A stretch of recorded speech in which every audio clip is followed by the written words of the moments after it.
I'll wait till Tyler jumps on though. You wanna Mustache, can you send him the link? I can. We're live.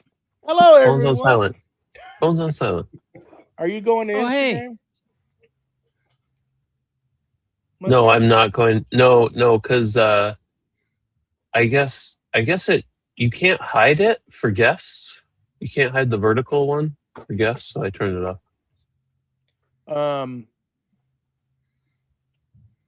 I sent something. I sent that keyway. It's somewhere. I could have sworn I put a Ziploc bag or something with that stuff in it. I'll look. I'll look for it. Must have had a bag of screws and bolts there. I got a lot. Was No, definitely all them a were coffee all can those full were of screws. driven into the pallet. Oh yeah, I got one. You sure I didn't surrounded by wood screws? Like put it I on was the going to say, wood did you and then hammer the keyway into the pallet? I might have done that. Oh, is this the? Oh yeah, I got a Joey special here. Woo! Ooh, look at that. You see that? Some high quality. You can't. rose There's lumber. no. The head's there, but it's not. That must have been a frustration toward the end where I just sent it way home. Oh my gosh! Look what I just found. I just found the key.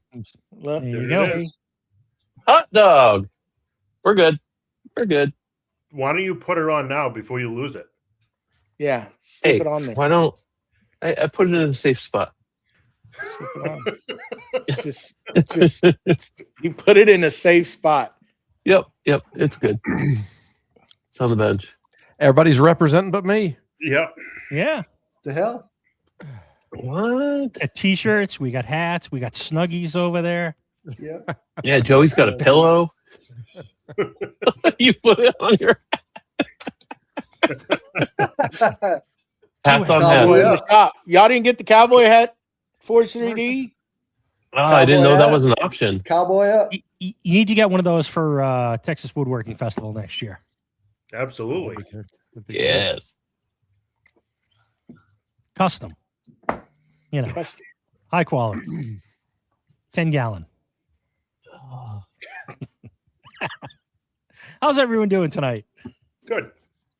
Is everybody ready for Snowmageddon or Ice Storm? I'm ready. Or Yeah. I went. everybody we go got out, buy back- their bread, milk, eggs? Yeah, they wiped Food whatever rations, gasoline. everybody left.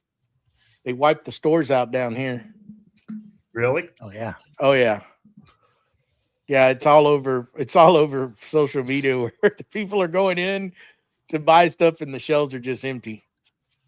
I saw a news clip from a Houston news station that they said it was like him at City Hall talking with town representatives or city representatives and saying, we don't own any snowplows, just so you know.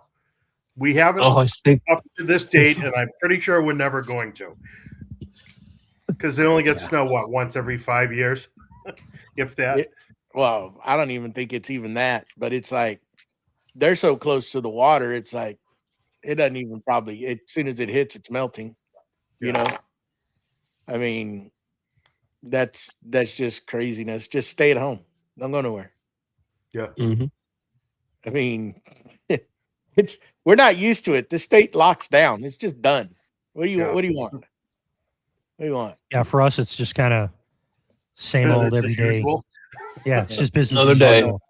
Not It down was here. negative. We're ransacking stores and buying all the toilet paper and everything I could else not you can think imagine of. what would happen if Texas got 12 to 24 inches of snow, like what we're forecasted to get. Dead.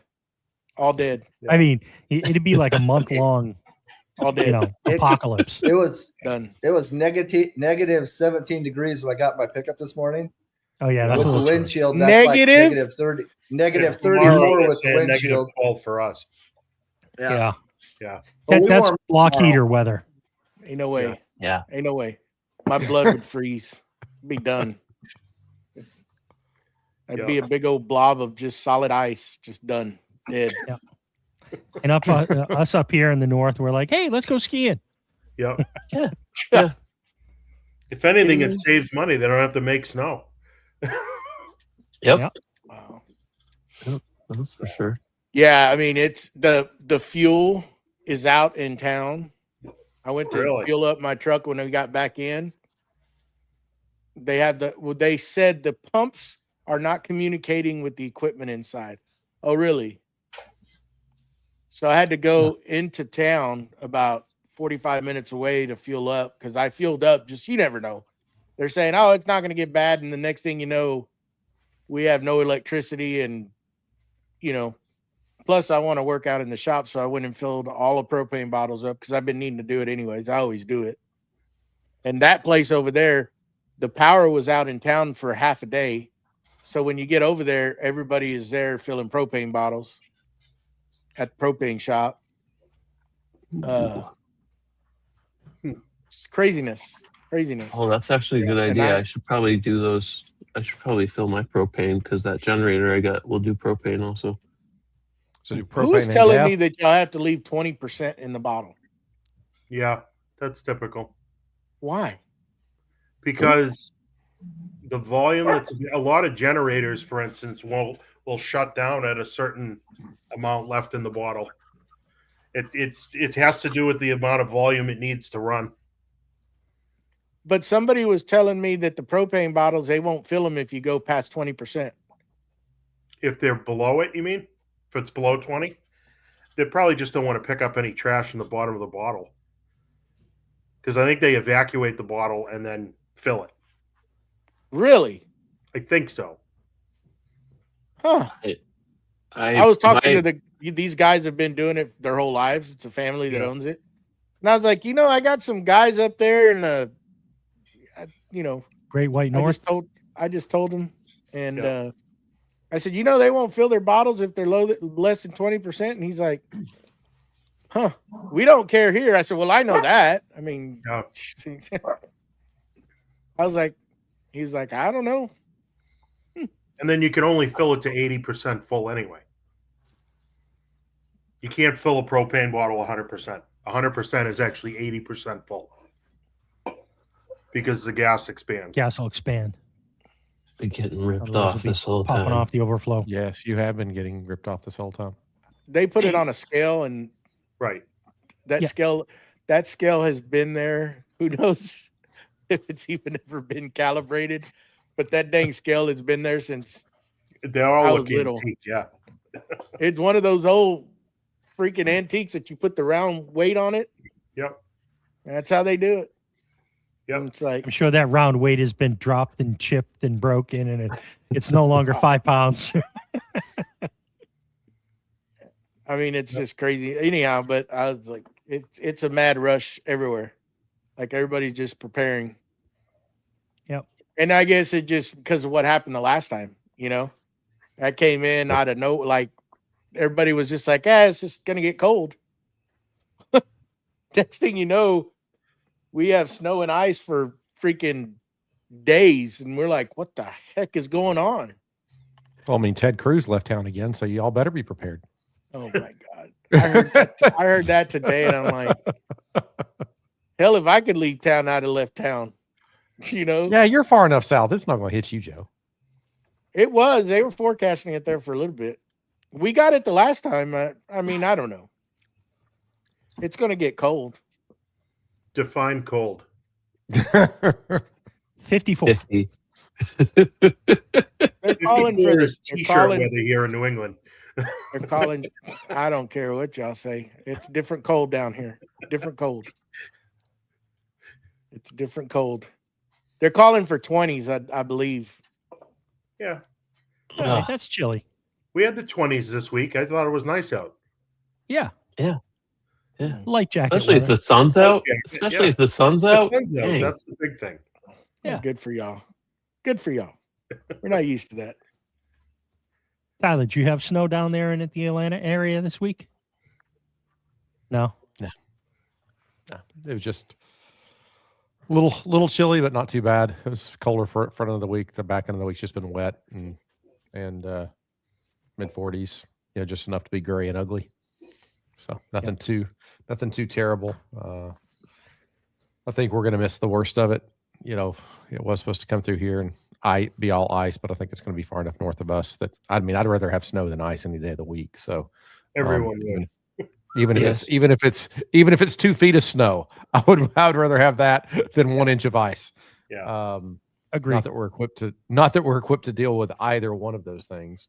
So What's Don saying? Crazy? Is it? They said crazy here. Windstorm prep today. Storm prep. Everybody's Storm going crazy. well, it's going to be really. Was it like Mississippi's supposed to get snow and then Alabama's not? It's going to, and then worse. I mean, there's supposed to be like a pocket that's going to be 70 in one place and like 20, 60 miles over. So just a giant front. So they're talking about thunder ice, where there'll be thunderstorms with sleet and ice rain coming through because of the different temperature gradients that it's going to go through. So it's going to be an interesting time in some parts of the Southeast. My sister called me today and was like, "Hey, should I get a generator?" Because she's in Southern Tennessee. I was like, "Never hurts to have one." So that was on her to-do list today to get a generator, and which should be comical because her husband is not the handiest of the crew. I was like, "Go stay with mom and dad. Just go stay with mom and dad." They got a whole house generator. They'll stay there to take care of you. So they get the generator. Do they know what to do with the generator? That's just what I was thinking. That's like- my concern. That's my concern. I'm not there to help. I said, you can come south. You can go north to mom and dad, and you can be taken. But so they're going to get a generator. They'll figure it out. They're going to buy a propane one versus a gas one. I think is a good choice. Yeah. So just run it. You may run it once a year, but after you run it, before the next storm season pops up, go get it serviced at a small engine repair to get it checked out and do it again next year. We won't need much. All you got to do is put some fuel stabilizer in there, and when you shut it down, just turn the fuel valve and let it run itself out of fuel, and you're good. Yeah. But you need to periodically go and start it and just run it and work that gas in there, or it's propane. It's different, but the gasoline ones that I have, that's all I do. Stabilizer, start them up, let them run, and then let it run itself out of fuel so it gets the fuel out of the carburetor, and then we're good to go. I always run stabilizer in all of my gas stuff. Like I'll put the stabilizer in the gas tank, and then I'll go to the gas station and fill the tank up. So it's always in there. Yeah. I do the same thing. I have a fuel cell, like a 30-gallon one that you can crank by hand to fill up my mower and whatnot. But I overtreat the snot out of the fuel on purpose. Yeah. That's always stable in it. And then there's like an enzyme killer that's supposed to help with algae growing and whatever. And it's so far, knock on wood, not failed me. Yeah, I learned the hard way a long time ago, and I didn't do it, and it gelled up that fuel, screwed it all up. Turned to varnish. Yeah, and ended up buying a carburetor and a gas tank or another fuel tank for it, and then on a different piece of equipment. And then after that, it's just as soon as I fill it up the first time, fuel stabilizer with it. Everything I get. No ifs, ands, or buts. But like I hear a lot of people, we're getting a generator. I'm like, okay, but do you know what to do with that? Do you know? I mean, you got it, but what do you? Don't run it in your garage. Don't run it inside. Every year, there's somebody that gets hurt doing that. Yeah, and it's like, are you just going to run an extension cord inside? What's your plan? I mean, power goes down. You got a generator. Do you know what to do with it? A lot of extension cords. So this actually brings up a good question. I've been pondering this for a year or so. Anyone have any experience with all of these solar generators and battery backups for the whole house and everything, like either the Tesla walls or, the EcoFlows with the smart switcher that will charge off of the grid, and then, you can flip the switch and then your house is on the battery backup or anything like that?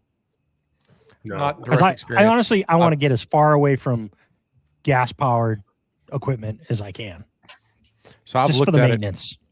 I've looked at it quite a bit. because I also looked at when we were getting the Rivian about doing the car to home reverse. So because you have a 150 kilowatt battery in the vehicle, might as well be able to use it and still have a gas vehicle for backup if you needed to.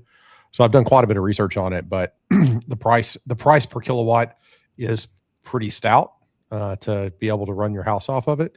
If you have solar, if you have the ability to put solar in your house, if you're not in a HOA or somewhere that doesn't allow solar, it can start penciling, because then you're cutting your electric bill and can fill the batteries off of solar. But if you're running it as a battery backup to the house that's on grid, but you don't have solar, it doesn't really pencil for me, at least in a HOA. So it's one of the things that after the boys are out of school and we're looking at another house or longer term piece of property or a shop or something like that, solar and battery backup is something that's definitely on my to-do list. But from a backup power supply for the house perspective, my dad's had a natural gas or propane whole house generator on his last two houses because I can remember growing up and us being without electricity for a week because of being in rural Tennessee. So that's worked out really well if you have a buried tank or you have natural gas supply available to you to get you through. And it's such a clean burning fuel. Maintenance is much less. Yes. Yep.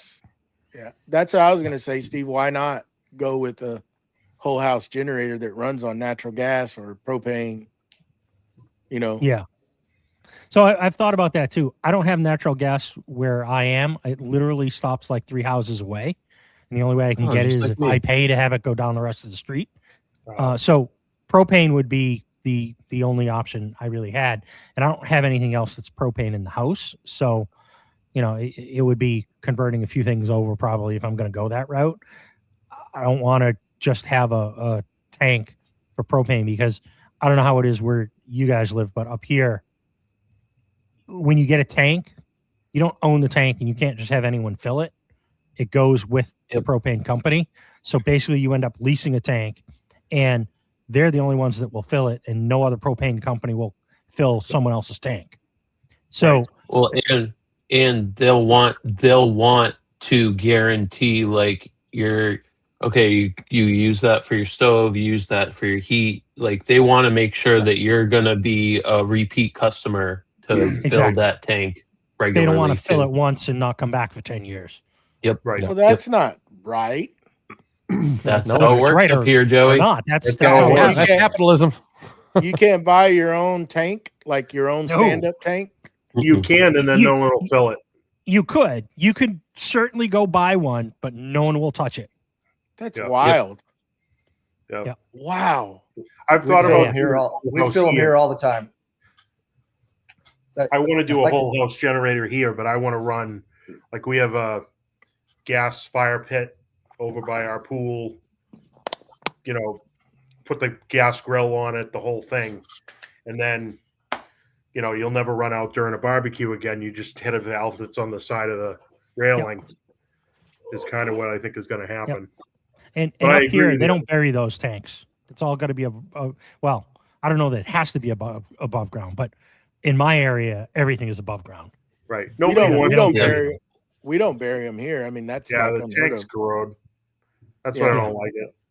So that's why I've been looking at the battery stuff, because I'm just like, it's no maintenance basically, and I can, if I had to, I could run solar to charge it. I don't have solar in the house, but I could always get, panels in an emergency, and then it's supposedly smart enough where it will charge off the grid at low, middle of the night, low prices and everything. You program it as to when you have all that, cheap energy.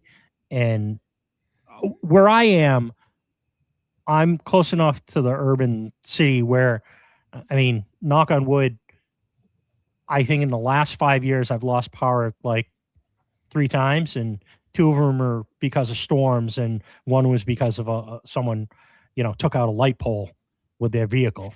But when I lose power, even in really bad storms, maybe 4 or 5 hours, 6 hours at the max. I mean, we don't necessarily have problems up here in the Northeast where I am. I'm populated enough where, you know, if you go more than 8 hours, that's like unheard of. Like I know people just north of us, just over the line in New Hampshire, or more rural Massachusetts, where, you know, they'll go, you know, a week without power because they're rural and they had an ice storm, and, you know, there's just that was no way to deal with it. When we renovated this house we're in now, I pulled all the propane out and I went with electric. Worst mistake ever. Worst mistake ever. Just one of the deals, the food that you cook on electric does not taste like when you're cooking on a fire. So that's one. There's a difference. Two, it's hard to smoke your brisket on electric. Yeah, well, but you know, when we did have power failure, you know, you could just turn that stove on and burn it. It'll warm up that area quick with it burning. And you know, the other thing is running a generator off of it. Also, you know, if we do get an opportunity to do it again, that's going to have propane's coming in, because I like what Jeff said. You run a branch out to the back patio and you have your gas grill hooked up to it. You don't have to worry about going back to the propane shop filling little tanks. Right. It's there. Yep. We actually did it at my father's house that way. He had a propane heater on the wall in his single stall garage, and he's like, I'm just going to be lazy about this, so I'm going to hook the gas grill up to it. And I'm like, that's going to be the smartest idea I've ever seen. Like, you know, good for you. I mean, you must be on well water and septic, right, Joey? Yes. So I am the same. Part of my town is town water, town sewer, but a great majority of it is not. And yeah, that's the biggest catastrophe, having women in the house and they can't flush the toilet. Yeah, well, you see, so like when the house is wired on, just when we have to put a generator on, I got a suicide cord. And I drop down a plug underneath the breaker panel. Yep. And I just go and plug the generator in, and I already know which breakers to kill and which ones. Obviously, the furnace, it's not going to hold the furnace, right? But the main things are the refrigerators, a few lights in the house, and the water well. Yep. And then the water heater. I can run them that way. Yeah. Or what is it? Is it a water heater or that would be a hot water heater? Hot water heater. Hot water heater. So he's not even here. But those are the things that really the refrigerator, as long as if it's cold like that, what we got to be careful with is like the storms out of the west or hurricane season. That's really the main thing. When somebody is a hurricane, it causes mass destruction, right? And you're going to be without power for a long time. So, you know, that's one of the things that we got to be careful with down here, is having enough fuel, because they're gasoline, to run them. And I've had to plug them in once, and that was during that ice Mageddon that we had. And it was only for a few hours, because as soon as I plugged them in, they came out and it was sleeting. And I tell you what, those guys jumped up there and changed that transformer right down the road. And that was the only time we lost power. We're on a cooperative out here, so we never, you know, knock on wood, we never lost power, except that day it blew that dang transformer right down the road. They come out, replaced it, and then we were back up. So, but having everything on propane, we wouldn't have no worries. We could have had heat. May not have been able to take a shower, but at least you were warm, you know. Reduces your electric load too. Oh yeah, significantly in a big way. So it's helpful. My grandparents, there was a point where before my grandfather passed, he was on an oxygen machine because getting bottles replaced on the regular was just expensive. So, you know, Medicaid or Medicare, whatever it was, got him a machine, but it was critical that he had, electricity at all times. But he was in an area where he had gas stove, gas dryer, gas heat, gas hot water heat, like everything was gas. So we ran the entire house and had extra to spare on like an 8,000 watt generator, and it was just a standalone thing that from Kohler, and it ran. It was fantastic. It gave him no trouble, and it's still running now 12, 14 years later. So, but good on fuel, and it was very low maintenance in the grand scheme of the things. I think we only put a starter in it, to be honest with you, over all those years. So, And those Generacs, what are the brands? There's Generac. there's a Kohler, and then there's Generac. Generac makes another version, I think, called the Guardian. They're all same, all the same. For the most part, even big generators down here, that's what you're going to see going down the road a lot is Generac. Yeah. They're from the big, huge freaking diesel ones, that Caterpillar. we use in our business.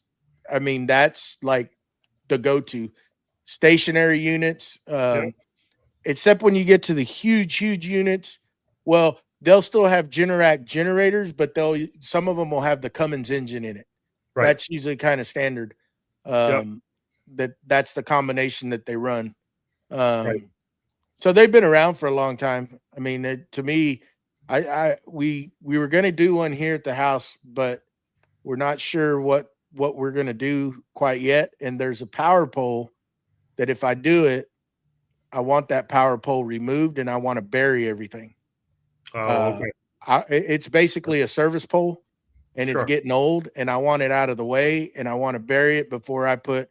That would mean having to put the house panel on the house, because when this was done umpteen years ago, they put the panel, the main panel, on that service pole, and then from there it goes aerial into a weatherhead and goes into the sub panel into the house. Okay. So I would, and that's where on the pole is where the meter's at. That's the meter loop, basically. Okay. Right. So I would want to transfer all that to the side of the house.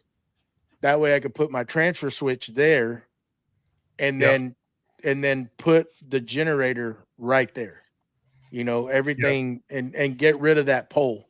There's no need, but when you go to bury services, of course, that brings in a whole nother. You got to get them to come out, survey, tell you, okay, we'll only go up to this point. From here, you're liable to get it to your house. And then you got to go through a series of inspections, and that's just from the power company. So that's pretty different from us here in New England. Here, it's the electric company owns all the way up to the weatherhead. That's their problem. And from the weatherhead down to your meter socket, and then your main panel is also your main shutoff. No sub panel, is all inside the house. There's nothing outside. Oh no, not here. And which I think is interesting, that there's so many other places that the panel is exterior of the house. Yeah. That's just wild to me. Yeah, that's how it's done down here. They'll put I get it. I just think it's strange, but yeah. So that said, like, it's also become the standard over the past number of years that you really have to fight to put a pole up. They really want you to bury the utilities, and all the new developments, they bury all the utilities. There are no for instances like we're fixing to go through, or y'all are fixing to go through with ice and everything. Yeah. Them having to go out there and the loss of power, the cost, the safety of the men that have to be out there repairing that, just across the board, it's extreme costs versus if you bury it, it's protected. Not to mention, we got to deal with things that you don't have down there called trees, and they're constantly cutting back trees from branches, all the power. Leaves. Oh yeah. I can guarantee that the town next to us, I can guarantee this storm, they'll have at least 4 or 5 trees down with wires down. Every storm, it doesn't matter. Even though they cut stuff back, it's just so rural, and the roads are so, tight and small and windy. But Sorry, I didn't mean to mean, cut I you off. noticed. No. I noticed that when I visited my family in Germany years ago, like all the neighborhoods had all their power wires like buried. There was no And power I mean, lines or nothing. from a utility standpoint, it costs way more to put it in the ground than to go above ground, right? Yeah. Mhm. It's way cheaper, but in the long run, with the outages that you got to deal with and all the other fees, et cetera, it kind of like, in a way, you just need to bite the bullet and go buried. Yeah. That doesn't mean you're still going to have power, because the grid could get knocked down that you feed off 2 miles away and you're still going to be Right. without power, right? But that kind of takes down the amount of area that they got to concentrate on. Okay, we know that it's going to be within here. Let's go figure out and fix it, right? Like you were saying, y'all got to deal with trees. We Yeah. don't. You know. Well, and the other side of it is ledge. I mean, New Right. Hampshire is the Everything's rock granite up here. state. Yeah. Yep. Everything involves dynamite and a rock hammer. So It's a lot tougher to stick those poles in the ground, but usually that's all you can do, because it's not like you're going to be able to trench in that. You're going to be wasting a lot, you know. It's wild how it's so vastly different from one area to the other. I mean, you know, how they get services, and it's crazy. But I did see, when we went up to Newport, I did see one of those saws laying on the, because I watch all that trencher. stuff. Yeah. Well, no, the saws to cut trees. Oh yeah. Oh yeah. When it's along those, you know, high KV lines and stuff. Yep. And I was like, I told my wife, I said, look, that's one of those saws that they'll usually fly with the helicopter, and they're sitting there just trimming those trees down to keep them away from the power lines. Oh, You yeah. know, Those things are That's- wild. yeah. Let's take 15 The one that spinning grabs- blades and fly Grabs it it from a and like helicopter. chops it off. Yeah. It's wild Well, what those they guys string do. lines- They're stringing wire here with a helicopter too. Oh yeah. We have certain sections they'll do it all the time. Wow. Yeah, but stringing wire from a helicopter and having 15 spinning blades of death hanging from a helicopter swinging around high powered You lines. say that, There's a little Steve, difference. Yeah, say but that, that wire Steve. grabs. Yeah, Yeah, spin yeah. right up. No, like they have it's like a gigantic J-shaped hook that they literally can grab the cable and hook it onto whatever insulator is on the top of the pole. You know, like there's no one there to detach the hook. Right. Like it's all pilot work. It's wild to see. You know, anybody can cut trees. Or just even watching those yeah. Just those watching those linemen jump off those helicopters onto those yeah.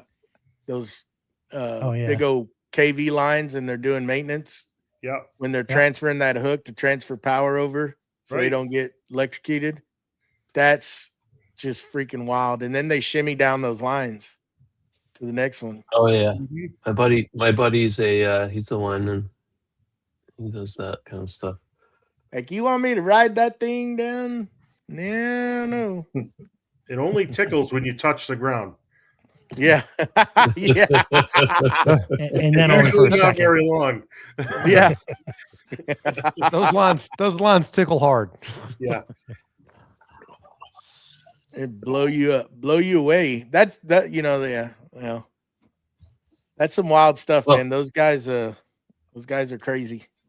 Yeah. True story. Should we pivot and get into our continuation topic? of Sunday's We show? got a topic? We got a Sure, topic? Ross. We can pivot. Yeah. Pivot. Yeah, so we for anyone that wasn't listening to the show on Sunday, we were discussing software for CNCs and lasers, and we wanted to bring Jeff on here because he contributed to the idea for that topic, and kind of wanted to chop that up a little bit more. We got Scott and Tyler on too to contribute. So I don't know if one of you wants to kick it off or just Well, going. I can. When I asked the question, it was really meant to just spark a conversation. You know, you guys were always looking for podcast ideas, and I felt like that would be something pretty relevant to most of the audience here, for sure. Now, myself, I run a cabinet shop and do custom furniture. So, as was said before, I only use one type of software. I use Mosaic. It's not cheap. It's far from the most expensive, but it's certainly not cheap. It's $125 a month anyway for the particular thing I'm using, and it really only does a narrow bandwidth of product. It does cabinets. That's what it excels at.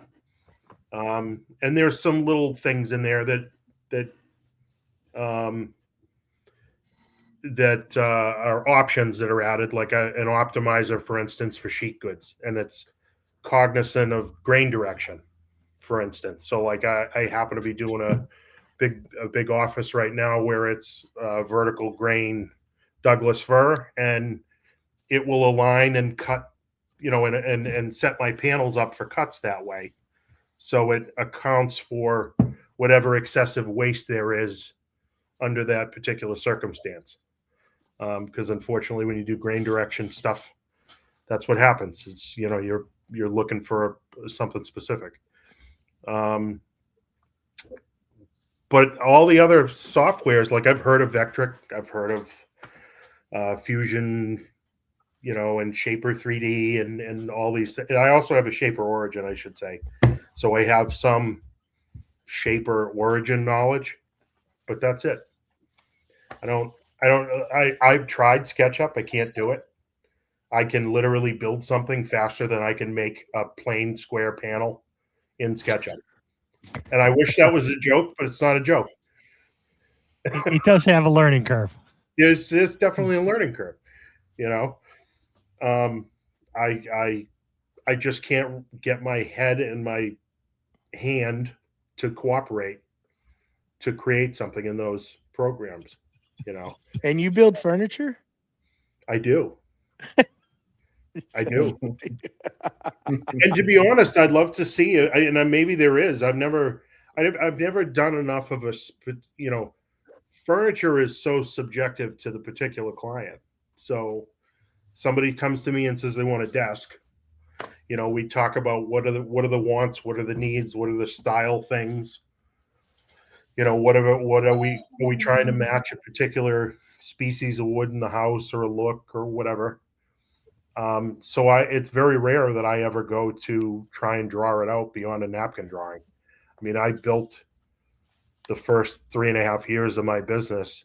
I was doing whole kitchens off of napkin drawings, and I can kill it with a napkin drawing, but it takes time. You know what I mean? And it's just, I don't have that kind of time. So, I mean, it's easy to get measurements, right? And then jot it down on a paper, go to cutting. It is, Under promise, over deliver. But it's not about that. It's about everybody looks at software in a different way. Maybe it's a better way. Maybe they can't rationalize how to do it or visualize it in their head. Like, clients, generally speaking, don't do a great job visualizing things. I think I think everybody would agree with that. Yes. So, like, go ahead. The nice thing that with the program that you're running, Mosaic, from the experience I've got in it, with a friend of mine that's got a cabinet shop, he's using it to run everything CAM software. Yes. When he designs and lays out his kitchen, it'll give him a 3D interaction where he can print off everything and show the client, so that's a lot of that's doing it for him. Not like a SketchUp, but you're kind of doing it for your cabinets and kitchens. Well, I'm doing it exactly for that reason, Scott. It's I want to be able to, it's very easy to give in a very quick way. You do one set of designs. You can literally, because a lot of the, Mosaic, not to sort of, push that product specifically, but cabinet products a lot of times are, or cabinet software are designed to have a lot of preloaded things. You know what I mean? Whether it's wall cabinets, tall cabinets, bases, bridge cabinets, etc. So you can very easily, do one set of designs. You can just take a zillion pictures of it positioned in different ways, so people can get different looks and where there's going to be fillers and all these little oddities. And the reason I specifically picked Mosaic was because if you paid one more step up, it spits all the G code out and sends it right to the CNC. I don't have to do anything different. All I have to do is upgrade the subscription. So I didn't have to relearn a program, and I don't need to learn G code. I'm not saying that someday I wouldn't, but right now it's not something that's that important to me at the moment. And it's very easy to manipulate something that is custom in there as well. So like bench seats, for instance, for a dinette, if you can come up with a couple different versions on your own and set them up once, you can just add them to your library, and they're there forever. You can manipulate them however you want, and it's super fast. So my understanding of Mosaic is, I've never used it, but what I believe to be my understanding is it's very easy for you to, drop some base cabinets in and punch in that I need them, 16 inches wide and this tall, and just do it. And then if there's some measurement that needs to change, you can very easily do that and automatically adapts. And if you have 3 base cabinets together, it will automatically resize everything, resize your doors with just putting in the width of that cabinet. Exactly. Whereas, which is awesome because it's all pre-built and you just drag and drop. I need a base cabinet here. I need a upper there. And, this is a sink and all that. I think one of the things that you said is you don't need to learn G code. And quite honestly, from my experience, I don't know G code. I might know a couple of very little commands that, will be a start or an end to bring me back to a position. But within the program, I happen to use Vectric. And if you're somewhat familiar with SketchUp, where you draw a square, you do the same thing in Vectric. Not to do in SketchUp, yes. Right. So basically, if I'm going to make a drawer, right, I'm going to cut all my pieces out, I'm going to make that rectangle the size that I want it and punch in the sizes very similar to SketchUp, where I want it this tall, this wide, and I'm going to place it. And then I'm just going to highlight that, and I'm going to say, make a tool path, a profile that I want to cut inside or outside that line. And then once that's all squared away, I just export that. And because it knows what CNC I'm using, the post processor in that application just automatically formats the G code specific for, in my case, the One Infinity Foreman Masso Elite. And I just take that file and then just upload it right to the machine, and it shows up, and I highlight it. I put my board where it needs to be. I zero it, X, Y, Z, and I hit go, and it just goes. So I don't need to learn quote unquote G code. Yeah. So if that's one of the things that you were concerned about with some of the software, I wouldn't worry too much about that. I think 95% of the people I know have no clue how to do G code, right? Yeah. A piece of it is that. A piece of it is just general design stuff. You are correct with Mosaic. If you change something, if you want to change a dimension, for instance, make a cabinet 18 inches wide instead of 21, it's a very easy manipulation. What it does do, and I don't know that SketchUp or others will do this automatically, is, when you initially get Mosaic, they will sit down. Part of the deal is that you will sit down with one of their techs for an hour or two of training that's included, and they'll have you design a cabinet the way you want to build it, and that becomes your blueprint. So if you're a guy that likes to do 3/4 inch back cabinets that have dados all the way around so that the cabinet self squares, and you want to stick with a specific, like I put up some pictures the other day of some dovetail drawers, half blind dovetail drawers here. Every time you manipulate it will manipulate your joinery as well. You know what I mean? Like when I picture using SketchUp, because that's the one the others I've tried, I couldn't even fathom if I can't draw a 6-sided board, how am I supposed to draw a dovetail? I can't do pins and tails. I'm sorry, I can't do it.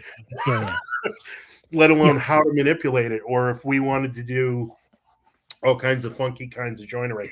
So that's where that program really shines to me. I just didn't know, I guess, is there a program? My guess is going to be no. Is there a program that you could use universally to do laser stuff, CNC stuff, something else that or they each have their own little nuance, so you kind of want something that favors just that? Yeah. I think the short answer to your question is no, there's not one to rule them all. There are a couple, I think, that can be used somewhat universally, like a good design program like Shaper 3D or Fusion. Would be probably the most available to use across multiple things, where you can make a design and you can export it out for an STL for your 3D printer, or you can do whatever you need for your laser program to do that and import into that. And your CNC, you can import it into the software that's going to run your CAM for your CNC. Now, Fusion, if you're going to pay for the super duper stuff, you can get that to control CAM. I mean, Tyler is a perfect example. He uses only that, and you can certainly talk more about that. But I think the short answer is no, there's really not. There's a couple that I think that everybody in the space uses, and everybody seems to use the same things. Mostly if you're CNC focused, it's Vectric. Mostly if you're laser focused, it's Lightburn. And Fusion might be that one that encompasses kind of all of them, because you can do a whole bunch of stuff. And then really my experience is that the folks that are just strictly furniture really kind of stick with SketchUp, because that has been around, and it is parametric and it can do that. And there are plugins to help you do dovetails and half blinds and stuff, but it's a plugin and it's not awesome. But so that's the short answer. Do you think makers that are using SketchUp are actually doing the joinery, the detail of the joinery in the SketchUp, or are they just doing it for the visualization? Probably not. It's to draw it up, and then they'll figure out the joinery when it comes down to doing the joinery. It's probably just the leg into the stretcher. It's nothing. I agree with Mike. Mike's answer. Mike's answer is I mean, if you're going to use a lot of dovetails, there's really only a couple different aspect ratios for them that most people are going to use, right? If you're using hardwood or softwood, and it's basically a 6 or an 8, 1 and 6, 1 and 8, and that's pretty much the standard across everything. Now, where it gets interesting is if you're going to really hand cut those, because now you can, you're still going to have that same angle, but now you're going to be able to vary your thickness on your pins and your tails and everything, and make it not look like a machine cut it out. And I went over to my Lee or Rockler dovetail jig and just ran a router through it. So right. I got you. You're not going to practice with those saws? I am. I will, but I mostly collect them at this point. I mean, if you're doing box joints or something like that, you can design those. And if you're using Fusion, for example, they have box joint, fitment where you can click a line and it'll, or you can click a box and it'll create the line so that it'll have a box joint. So when you take it out to cam, you can cut those and it'll do the dog bones. It'll do everything that you need to make sure that you'll get the proper fitment, those types of things and those types of joints inside of Fusion. But like we said last week on the big show, I don't think there's one thing that will do it all. Fusion's the closest to me, but I'm not going to do something simple that I might need to do on the laser, inside of Fusion, because I can do that easily in Lightburn. Same thing if I'm doing a large engrave or something, or if I was trying to do an engrave or something, I would not do that in Fusion. I would do that I've done it in Carbide Create. Carbide Create's very limited on what it can do, but it was a heck of a lot easier to do that engrave in Carbide Create because it's fitting that mold much better than what Fusion would do. And then you said Shaper. I use Shaper Studio for really simple things. That's why I love it, is because it's so dumbed down. It's really simple for really simple things. But if you've trained yourself to think, and this goes back to what you're used to, if you've trained yourself to think about something in the Fusion space, and then you get into Shaper and you're like, okay, I want to do this. And I would do it not that way at all. Yeah, right. And so you're having to really change your mode of thinking. And I will stop, sometimes I'll just stop in studio and go, all right, we're going to go sit down in Fusion. It's going to take me a little bit, probably not any longer.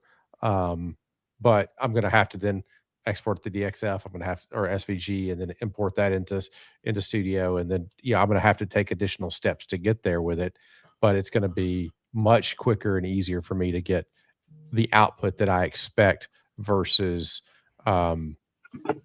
slogging through in Studio. It'd be the same thing you do in SketchUp, right? And I think the big misconception, and I don't think we broached this last on Sunday, was you're having to think in 3D all the time, when in reality, with any of these tools, you're typically starting 2D and then extruding up to a 3D space. So even for something like a dovetail, you could literally draw your angles for a dovetail and then just extrude your board. Right. Yeah. Then you take your other board and you extrude a board out, and then you just do basically a union of those two things, and it'll do a Boolean subtraction so that it would actually get the actual finished joint would be in there, and you wouldn't have to draw two sets of the same joint. You basically get one joint drawn, throw it in there and tell it to combine. And when you do that, it'll cut out, the corresponding material. Then you got tolerances to worry about and everything else to worry about that you would run into. But I think the learning curve, and the one thing I said was, when you start sketching in Fusion, constrain your sketches, parameterize your sketches, because those will be the things that you can then start moving stuff around to get the outputs that you want. Okay. So now I have a really funny question. You've seen these laser modules that would go in a, let's say, Onefinity CNC. Yeah, JTEX. Which software do you use? Lightburn. So Lightburn would control the CNC and that laser module? I don't know if the CNC piece is ready yet. I know they've announced that Lightburn has like a CNC module. Mill Mage. So you could do your design in whatever, and you probably do your design in Lightburn. You would export the G code out of Lightburn to then take into the Onefinity controller, because the Onefinity controller is what's going to drive the actual motors. But you would do your design in Lightburn, and then you would export that out to G code to be able to take it into it. Same thing I know that they've got them for the Avid as well. There's a bunch of different laser modules. The biggest thing for me in laser modules and big CNCs is, sounds great, except for you're cutting with a laser. Where are you going to bend it? Where are you going to get? Where are you going to extract that out? Where you're going to do an engrave? You're typically going to combine and engrave. And I think then, in my perspective, unless it's a really detail oriented thing where things have to be crazy lined up, I'm just trying to put an engrave on something. Cut it with a CNC, throw it down, throw your diode on it, mark it and move on. But if you're trying to mix the two operations at the same time, then what's the best tool for that application? I got you. I'm sure we're going to find out shortly because Mike Lido is getting a JTech from Onefinity. Really? Yeah. So they I hope I'm not spilling the beans, but they reached out to him because of his first responder status, and they had one available, so they're shipping it to him. Nice. That's cool. That's cool. That's what that return Yes, that upgrade. Yes. Deal is for. 100%. I'm glad he's getting one. What's the return deal? What am I? So Onefinity does upgrades and returns. So like if you upgrade your controller, you return your other software or hardware rather. And what they'll do is they'll turn that into a military first responder donation to someone who's trying to get going. That's awesome. I didn't know that. Yep. Very It's been around for I think since they started, right? Pretty much.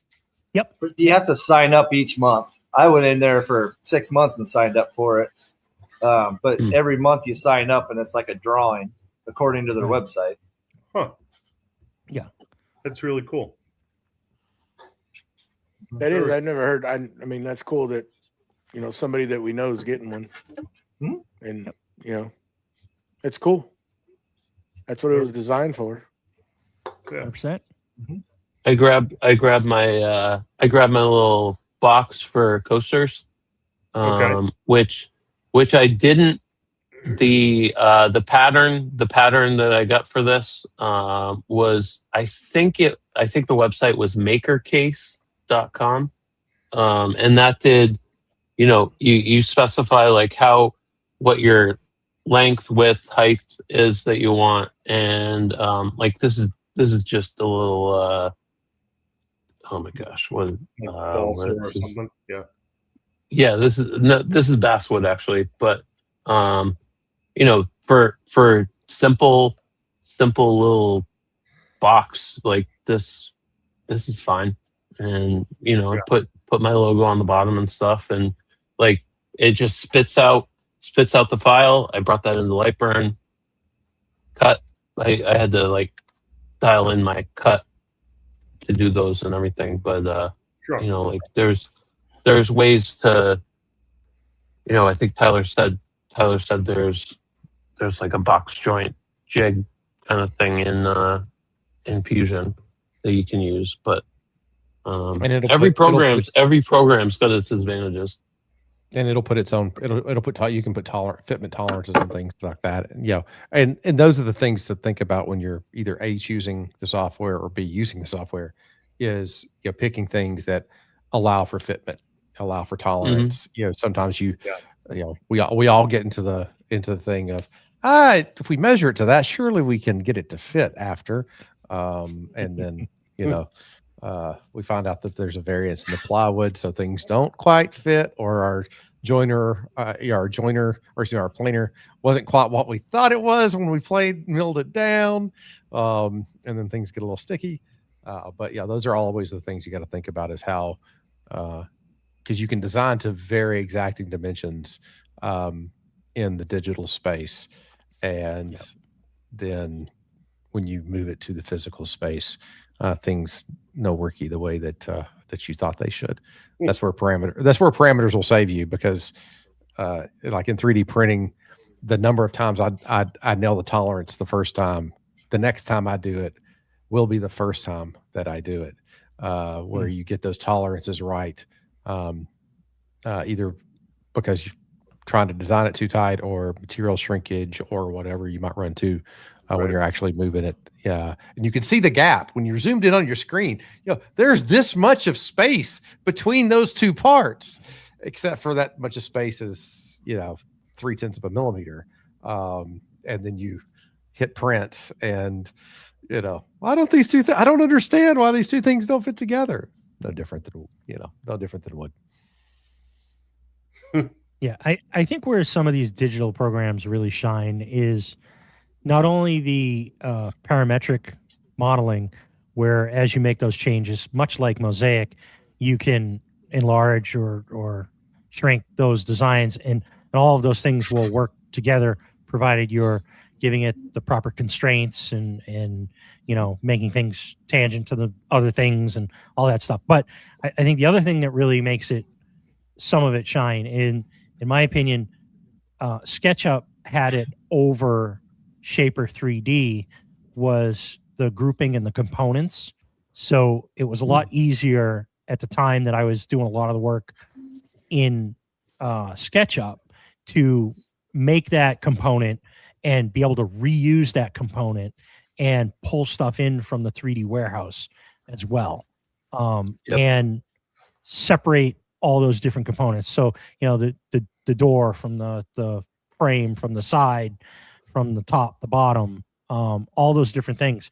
It's easier once you create one that you can then make a component, and then, when you use it and you have to resize it, both of those doors will resize properly.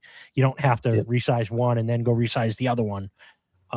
So I think that's kind of where these shine. Will most of these programs point out a conflict in your measurements? So, like, no. Okay. So like Mosaic, well, if I try and oversize something for a specific reason, and a perfect example would be, I want to build a cabinet, but I don't want to attach the scribe on the outside as a separate stick. I want it to be integral to the face frame. If I tell it I have this much space, it won't allow me to do that. Like, I have to either oversize the room or I have to manipulate something else, whether it's size the cabinet smaller to be able to make the face frame overhang in a particular way. So it will point out those conflicts to me immediately.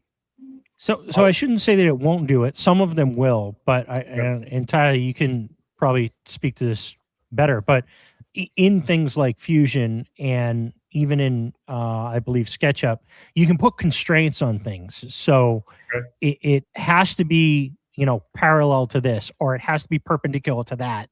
Okay. And this has to be, 18 inches. Like this line must be 18 inches. And everything will work around that. And if you put those constraints in certain spots, it will work that way, and it will give you that error and say, no, this can't, or it will automatically resize that other piece to fit within those constraints, provided you did all those constraints correctly. Okay. Constraints are your best friend and your worst enemy. I was going to say, all I hear is conflict.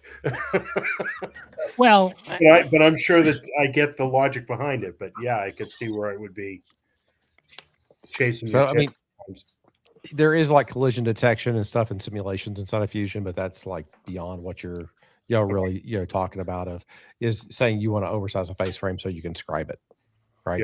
Yeah, that would be something that you would not. You could very easily do it. If I drew a box, for the room in Fusion, and then I drew whatever I want to. You can draw whatever, as long as I've not said my face frame is going to be, meeting this plane, and it would be then outside that next plane where you could then, take it and work from it. But again, Fusion wouldn't be my choice for cabinetry at all. If it would take you 10 times the hours if you were good in Fusion versus what I bet it wouldn't even be 10. It'd be more than 10 times the hours to do it if you were good in Fusion versus what you can do in Mosaic. And then not only what you can do in Mosaic, but Mosaic being able to very easily get that out to a file that you either can hand off to someone because it's a standard, because you're having somebody else, cut your panels or something for you on a CNC before you, do the assembly or the build on site. That whole workflow, the amount of work that you'd have to do in Fusion to get and I think Jeff, you and I might have talked about this when I was going to do a renovation for my aunt-in-law and her kitchen and her bathroom about even buying mosaic for a couple months, just to do the design and not have to do it with a non-cabinet specific tool, because that would be a big lift. And then also the visualization, because there's nothing worse than having a client that can't visualize, can't see what you're drawing, and then you get into the house and they're like, that's not what I thought it was going to look like at all. I mean,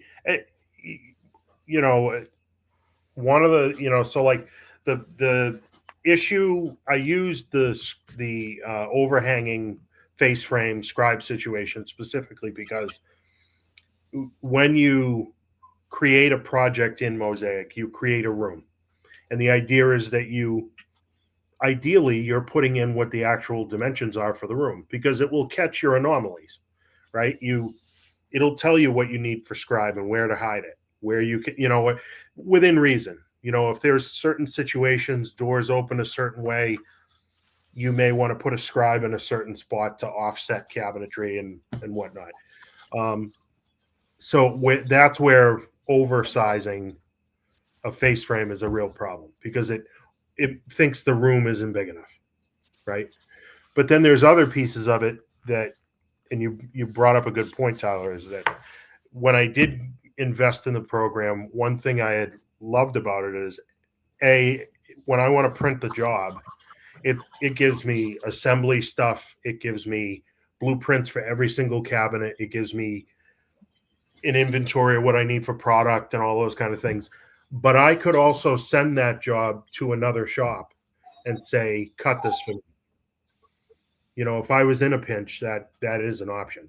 And if I went to the CNC version, that's also an option, because then they wouldn't have to do anything but throw plywood sheets on the CNC and just rock with it. So there's a lot of things that it's not for everybody by any means. It's certainly not inexpensive by any means.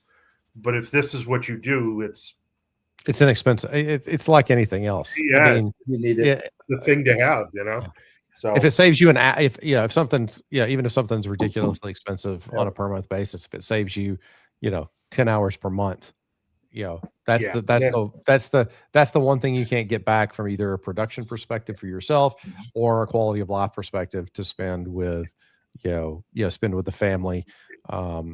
That's something that you can never, that time you can never get back. So I think that's the thing.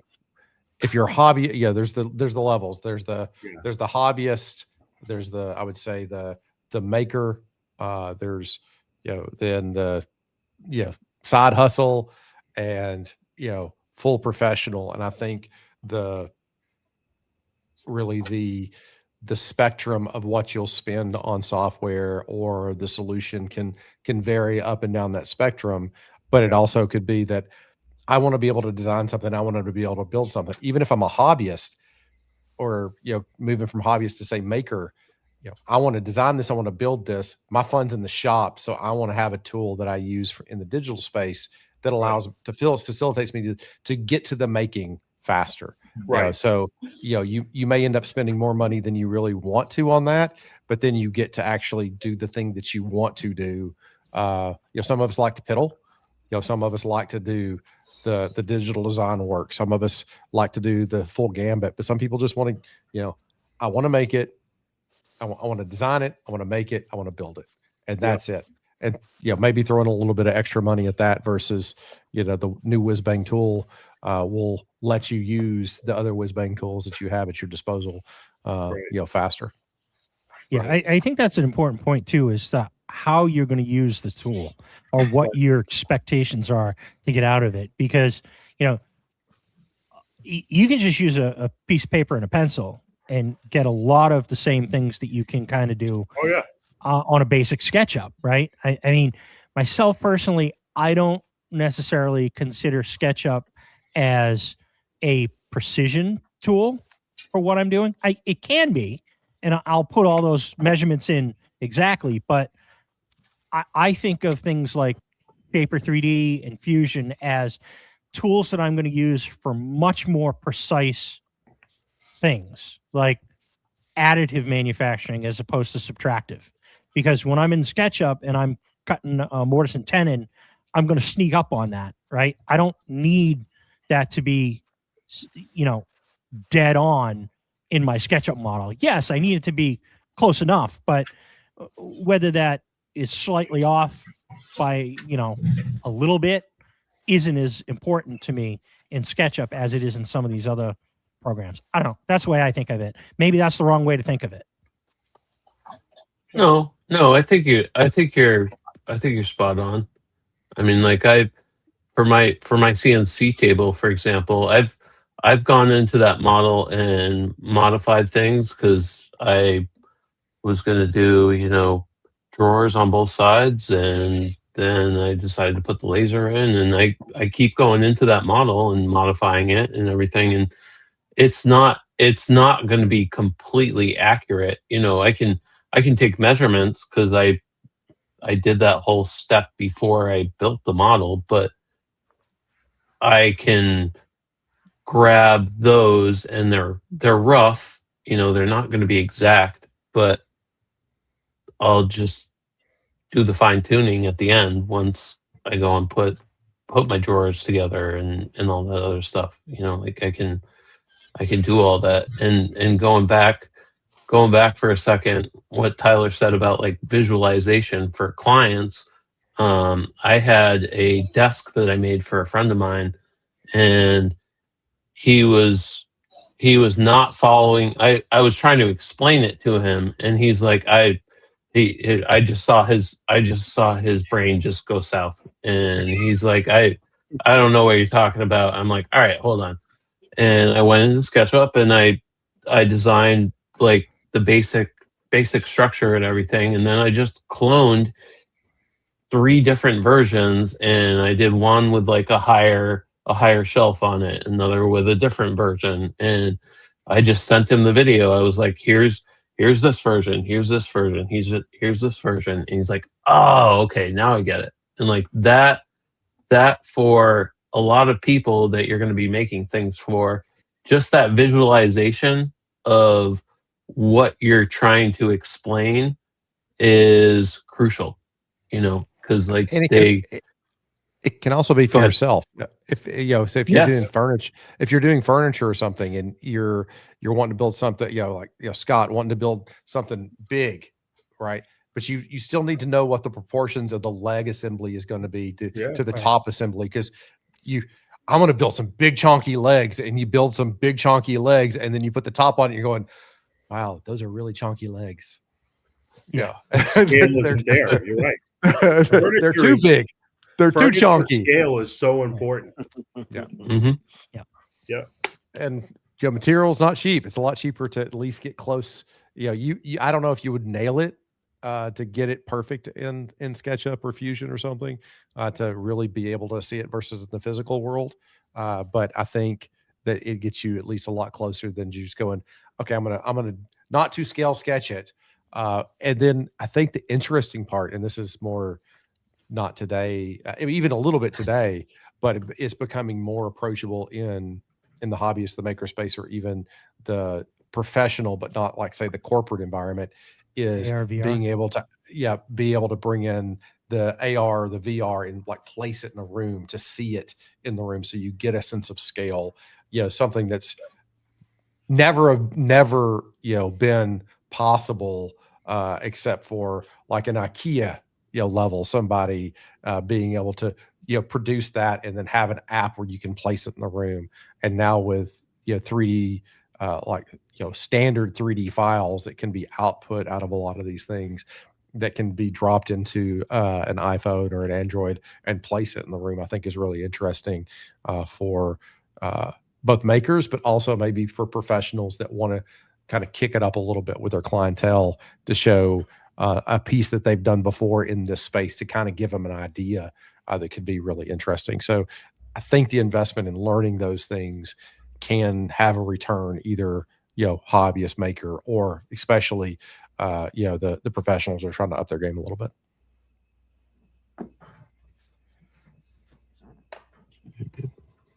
Awkward.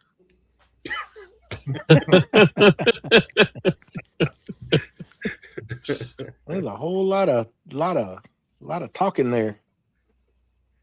What were you talking? I don't remember what you said. I heard like the first couple of words. I'm confused and I run the crap. No, I'm just joking. There's just not a one-stop shop. Not a one-stop shop. Yeah. Apparently so. Good example, like rotary work. I run a Spire. Initially, I bought a Spire for doing my 3-axis. What I'm doing with just straight rotary, that's fine because you got your wrap. It takes a flat piece of paper and they just wraps it, and away you go. Well, now that I've got the new CNC where I've got 4-axis now, trying to do 4-axis stuff with Aspire, you can't do it. You can, but there's a bunch more steps, and to do a 4th axis, you got to treat it like a different job. Like I can stop the rotary at a certain spot, mark it, go pick another file, come back and move my X over and do what I need to do. So I started looking into Fusion, got the hobbyist version of that because you can do 4th axis stuff with Fusion. Started playing around with it and now figured out that I have to pay for the A version because close to that.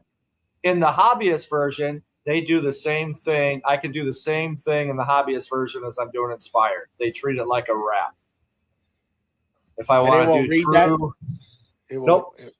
no. If I want to do the true 3D 4th axis stuff in Fusion, I have to pay for it. I don't get you have to jump up to that. What does Fusion cost now? What is that monthly fee? Is that like about $100? It's $85 a month. If they're doing a sale, or it's $85 a month. If you want to pay for the whole year, it drops it down to $65. I think it was. Yeah, I think there's 3 versions. Well, 4. There's the free version, the hobby. Good. Yeah, there's the 3 version. There's the Fusion for manufacturing. There's a bunch of different options available to it. Just depending on what you're trying to get out of it. But about $680 a year, I think, is just base Fusion. Fusion for manufacturing is going to jump up. I'm looking right now about another $1,000 for $1,632, and then for design, where you can do simulations and all sorts of other things. It's approaching that $2,000, and it's $1,752. So it really depends on what you're doing. That's if you pay 100% up front. Yeah. Click on the monthly price, and because I thought $600 a year, that's pretty good, until I clicked on I want to pay by the month, and it was like $20 more. It's like, come on, they get you. They gonna get you. So, but for you, is it worth it, Scott? Is it worth to pay that since you have the work? Obviously, like one of us that are just hobbyists and not, that's kind of like out of the question. So it's worth it for me to get the tool to do what I want it. I can get it to do what I want to do, only the way it's doing now with the wrap, it rotates and then comes back, and rotates and comes back. I could probably knock 15 minutes off each run if I can get it so it's running one direction the entire time. And then also on my tool where I'm doing the same cut, because when you cut one direction and then go the other way, it's harder on the bit one direction. One you're doing a climb cut, the other you're doing whatever cut it is, and it's hard. I can sit here and I can hear that bit chattering against the wood. Where one way it's smooth, one way it goes, it's rough. So the things that they don't tell you, again, when you buy that, thinking that you're going to be able to run Aspire. I mean, you can, but it's not a good way to do it for your consumables. No, and Aspire is a great software. I'm not going to lie. I'm pretty decent with it now, and I can usually get done what I want to get done with it. but there's no good 3D fourth axis stuff with Aspire. And they're probably working at it. It wouldn't surprise me, but for that one-time fee, I think it aspires more than paid for itself with me right now. I just got to figure out if I want to justify paying for Fusion. But now you run another damn file, another program, another payment. Yep. Another learning curve. And it's just like and that's kind of the frustration with some of this stuff is they get you into this. Okay, you want to do this? Well, now you got to buy this. Mm-hmm. And instead of, the folks at Vetrix, and I'm pretty sure they know, and I'm not griping at them, but they've known and they're probably working on it. But right now at your point, you're like, well, dang, now I got to look at maybe paying the $700 for the year. Yep. To try to do it on top of what, you just bought that big old machine. Now you're adding on another fee on top of that you got to do, and it kind of seems to be the kind of standard, you're going to do laser. We have light burn. So we can't find one, going back to Jeff, there's not a one-stop shop. You want to do all these multiple things. You're going to have all these multiple services to be able to do it. And there's no way around it, really. Well, So that's the nice thing with me too. If I want to cut out a kitchen cabinet, I'm going to run out and use my buddy's software for Mosaic, and he's going to spit out the program, and I'm going to come and load it up, and away I go. Right. But if you didn't have that option, then we're going to go back to the old way, like Jeff did on a napkin, and start cutting. Yep. I mean, honestly, are you going to pay for Mosaic for the one-timers that you're going to do? So you can't. That's the other thing. Oh, you sign a 1-year contract every time. Mm. When you want to enter into that space, you do a 3-month trial, and then you either commit to the 1 year or you don't. And it certainly is not getting any cheaper every year. Yeah. When I started, it was, I think, $95 a month, and now it's $125 a month. Yeah. Scott, you're going to called my buddy. You're going to need my buddy today on the Mosaic, and he's paying like $325 a month. Yeah. So if it's just one user at the moment, and you get the CNC capable version that will do G code as well, it will optimize sheets, and it will spit out labels to a thermal printer, so that you can label your parts. All the updates are included, but that's $200 a month at the moment. Now, that's a very low cost of entry. If you're a guy that you're a 1 or a 2-man shop and you're going to do everything, design, sell it, build it, you need to make assembly sheets for the other guy in the shop, and you just had one CNC to just hammer out parts all day, it's a really great system. That's why I went that route. But I know there are more elaborate versions out there as well. And you can cost justify that in one build. 100%. That's why. Right? It's 100% correct. Yeah. And it's so easy to me. Like, your sales becomes infinitely easier when you can hand them a product, hand them a picture, and then, what do the interiors look like? And you hit one button and all the doors disappear. And you can manipulate drawers and change whatever. And it's also nuanced to the specific hardware manufacturers out there. So, like, if I want to use Lamello clips, it already knows it, and it will put in that adaptation. If I want to run, we're talking Salice Progressa slides. Yep.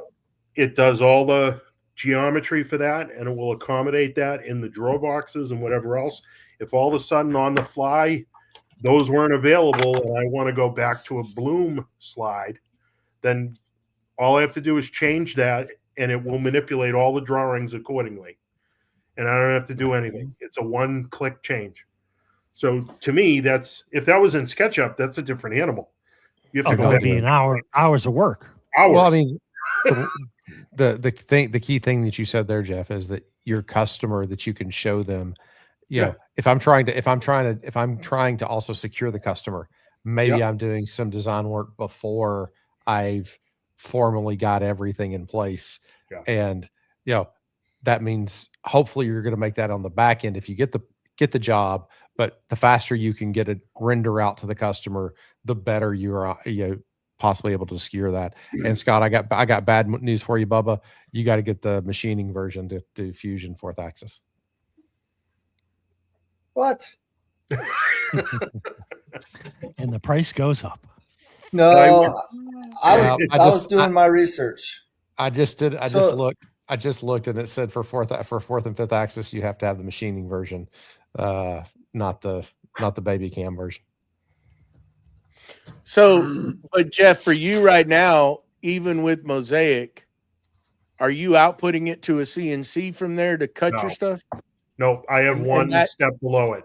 So I have it set up where it will optimize the sheets to a sliding table saw or a track saw or what, like you can, and it will even account for your thickness of your blade, what you're going to lose in a curve. So that's pretty sweet. But if like on Scott's side, like his buddy, if you could just go in there, input your measurements and say go, it spits it out, makes your parts, and boom, it goes to the CNC.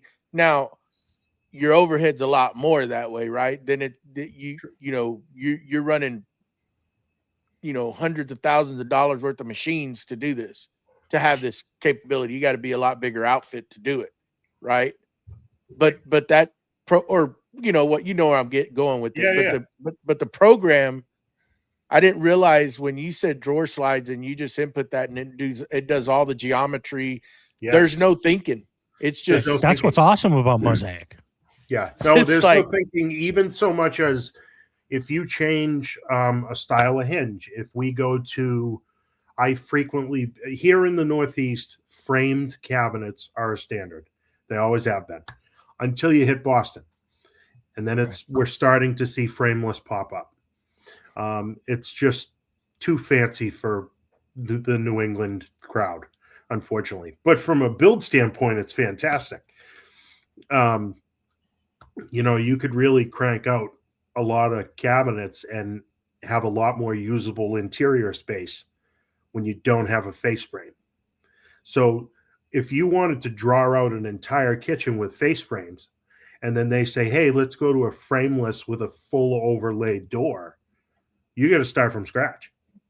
I mean, yeah, you kind of know what your cabinet layout would be, let's say, but the reality is you have to redraw it all from scratch. Not with Mosaic. You can just change which set of parameters that's working off of and go to town. It's same thing with if you decide you want to build with nothing but pocket holes, it will manipulate to all butt joints and pocket holes, and it will bump all your dimensions accordingly.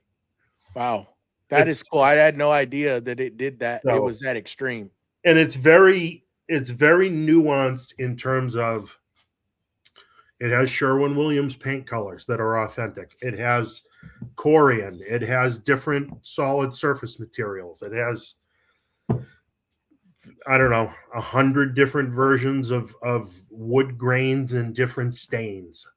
And a lot of it is very brand specific. Periodically, I'll work with laminate, for instance.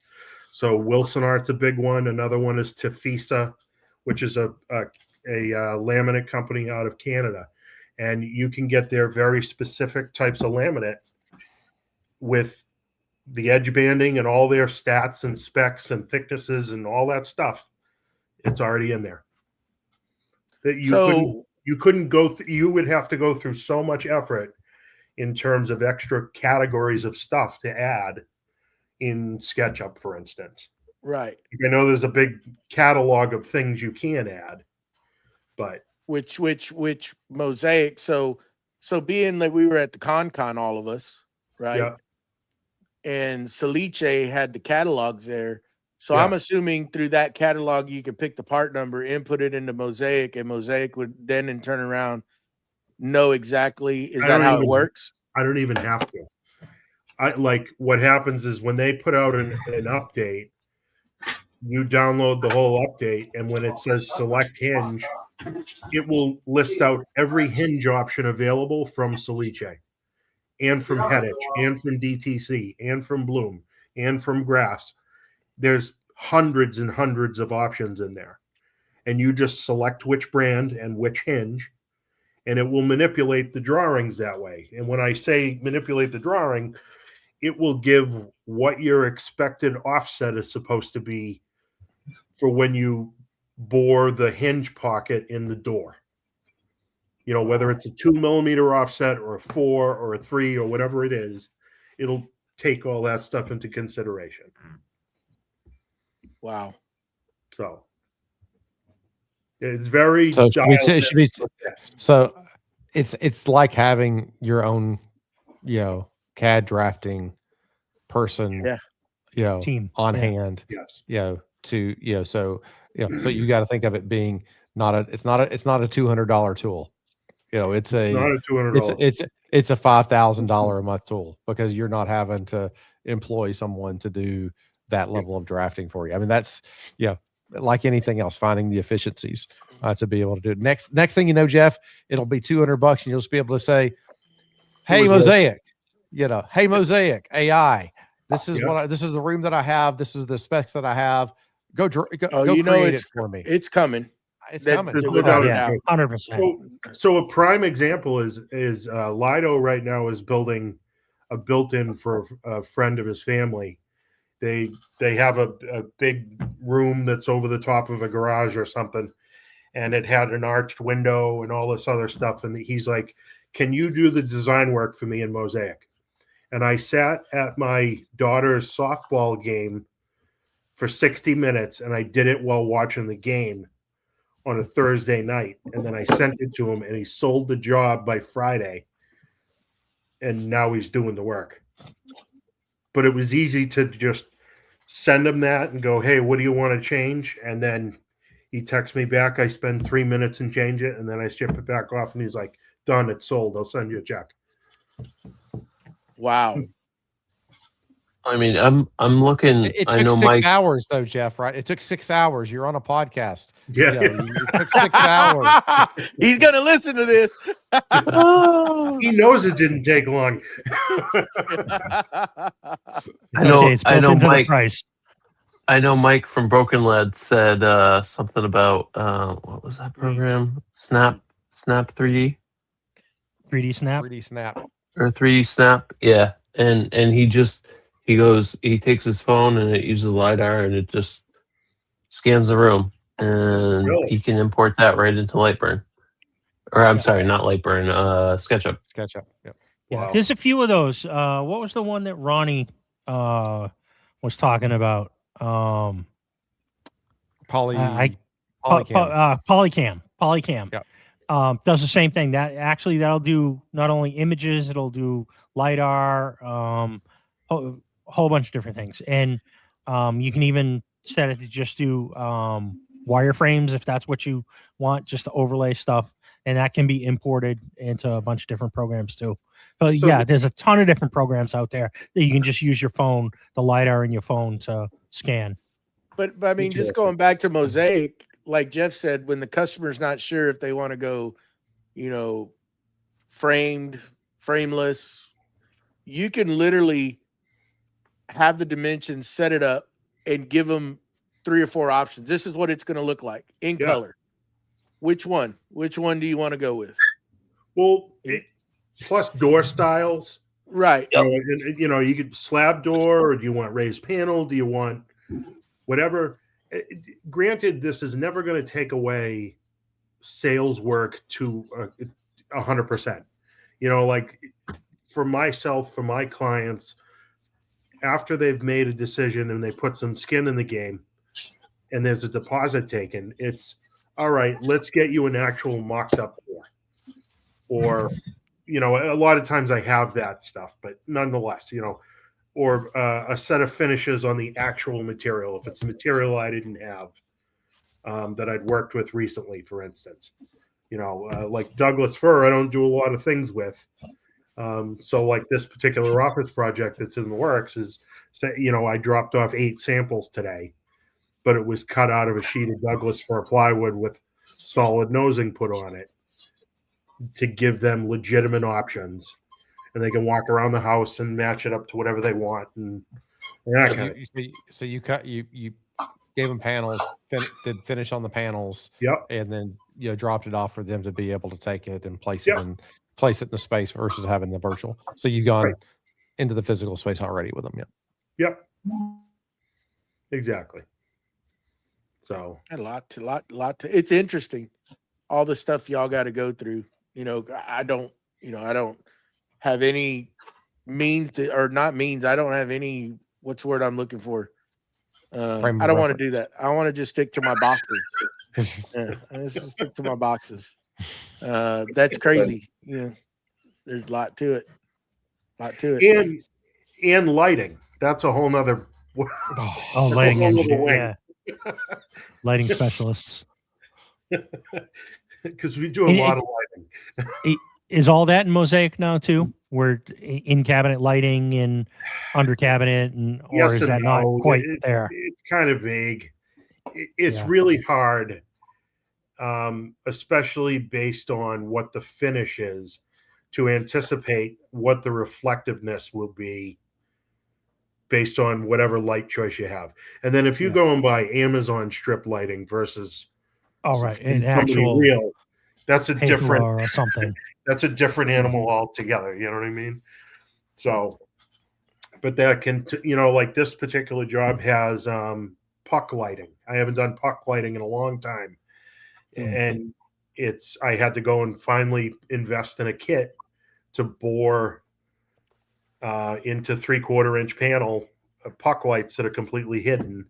And now I got to groove out the whole back of this upper cabinet section so I can hide all the wiring.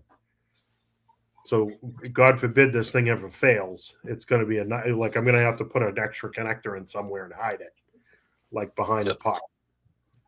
So that's always a thing that I've always, getting the light mounted, hidden. Yeah. And then trying to hide that one real quick. That's all, folks. Nondescript, Joey.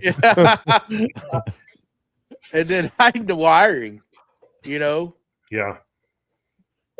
I mean, there's a lot to that, man. There's a lot to thinking, the stuff that y'all got to go through to make it look nice. Because, I mean, we could just, as consumers, we could just say, this is what we want, make it happen.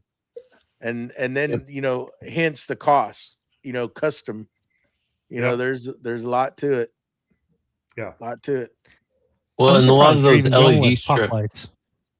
Say that again? Yep. I'm surprised you're even going with puck lights now that LED strips are so commonplace. So this particular client, this is the same house that I did that whiskey bar conversion. They had a library that was 12 feet tall. They have 12-foot ceilings, and they wanted to add lighting. So I cut all the face frames out of the existing cabinetry and widened them, and then recessed a groove in them so that I could put 80 feet worth of tape lighting, specifically cob lighting, hidden into this. There's dimmers, there's all kinds of stuff going on that's all hidden in this. And when they went to this, I said, well, do you want LED strip just like in the other room? And she's like, no, because it's going to be all frameless. So you're not going to have a place to hide the light. I said, okay. What do you want to do? She said, well, let's go with puck lights. She's an engineer. She owns a sheet metal company, like a precision sheet metal company. And she's, pretty fussy about what she likes and doesn't like, which is good because that means there's somebody that's decisive in this equation. That's a lot of times that's a fight, is if you give them too many options that they can't choose, or they ponder over it forever. So yeah, puck lighting was not my first choice. That's why I actually had to buy the kit to recess them. I haven't done one like this in years. So, but we'll see. Interesting. Wow. So Wow. Hmm. Cool. Well, we kind of went all over the place with this one. Yeah. We did. Yeah. What do you say? We Put a did. ball on this one? 40 minutes of Snowmageddon talk. I mean, Yeah. Jeff wanted to know about the other options, and then we learned all about Mosaic. You know, Sorry. We did. oh no, it's really interesting. No need to it's- apologize at all. No, This is why we're here. No. That's love. I love hearing about that. Is this Patrick from the West Coast? Patrick? Is this our buddy Patrick? It's me. It's Chubbs 981. I don't know. I don't- I can't see the chat stuff. No, I don't think that. No, you're thinking John, right, Joey? Yeah, but isn't his name Patrick? No, it's name's John. It's John. I don't know. Build their own. Has CNC anyone built their own CNC controller cabinet? What would be different about the CNC controller? A CNC cabinet? Is it just a physical empty cabinet? Yeah. I'm assuming that's what he means. Just Or to he's, go ahead. I'm gonna maybe he was talking about like actually built the. Or does he mean a controller? With the controller, like taking a controller? Oh, for the electronics. Yeah, taking the cabinet, put your own controller in there, put your own stuff. I mean that's something. I mean that's what Masso is. I mean it's its own, controller. Yeah. That, like Winfinity's built it into their Redline. system, right? But Masso is an off the shelf controller that would allow you to build a controller cabinet and put all your relays, your switches, your power supplies, everything that you need in there to drive your servos and stuff. So I've not done it. That sounds like a big tinkering job to me. It'd be really fun to do if you got the time to do it. I would think you just You have have to the time. filtered or vented, right? In my head, I would think a cabinet like that, you'd need to have a fan in it, obviously, but with a filter behind it, just to scrub any Yes. dirt that's getting into those things. I mean, that's really I would imagine that's the biggest piece of it, right? Mind you, I only know about Mosaic. I don't know shit about the rest. So, Does your Avid cabinets, so they have cooling fans on them? I think Yep. they did. Don't they? Yeah. 2 of them, one on each cabinet. Yeah. Yep. Well, at least mine, of course, the what you call it, the converter. God dang it. VFD. Yeah, the VFD has a fan within itself, but then it has the fan on the box, and then the box with all the electronics has a fan in there to flow air through it. Or at least Well, I haven't mine does. opened I don't up- know about Scott's. I haven't opened up that one yet. Well, I guess I did, but I didn't pay attention. I just opened it up to get to the screws to screw it onto the side of the frame. There's a lot of boards and a lot of wiring, and just like, Yep. okay, shut it. Plug everything in from the bottom. Yep. It's running, so that's all I care about. How did the That's how did the 100, what is that, 10,000 RPMs? What did you run it at? 350? Is that what you said? Yeah, I was 350 was a little fast. I had to slow it down. I think I ended up at 250 at 10,000 RPMs, but I also increased I actually increased it up to 11,000. And it was running real. I think that's the ticket right there. But that's also going to depend on what species of wood I'm running too. I mean, this was on silver maple, which is a softer wood. And how big of a cut were you taking? I dropped it down to 1.5 inches at an 1/8 inch. 1/8 inch with half inch and a half With an inch and a half step over. step over. Yep. On a Yep. 3 or 3.5 inch bit? 3 3/4. 3 3/4. Okay. The spinny blade of death. Yes. God. Almost It's like the ones that not they hang that from the bad. helicopter. It's not that good either. It's not That's that aggressive. bad. That's Come aggressive. on. Don't want one of those That's- cutter heads flying off. That's a weird flex. That's why you stand back. You were standing right over it the other night. What are you talking about standing back? It wasn't running. Or So- was it? Oh, No, it was yeah, right. sure. Patrick, my avid, I use Vectrix for the CAD, and the cam is Mach 4. Now Scott just bought his Avid, and it's a little different. There's a newer version. It's not called Mach anymore. It's called CNC 12. Yeah. And that comes with the CNC. Well, you got to buy it, but it's in of the cost of it. But you still have to buy a CAM software. I mean, a CAD software. That none of that's included. So you mostly everybody goes with Vectrix or Aspire. It's just I like it. I'm pretty sure y'all would all agree that that's kind of the way to go when you're buying one. I think he was concerned about putting the CNC together. That Scott's got a 5x16 foot long CNC behind him. And he put it together. What'd it take you? 4 days, 5 days? It probably took me all of 5 or 6 days. Piddling around at night after work here and there.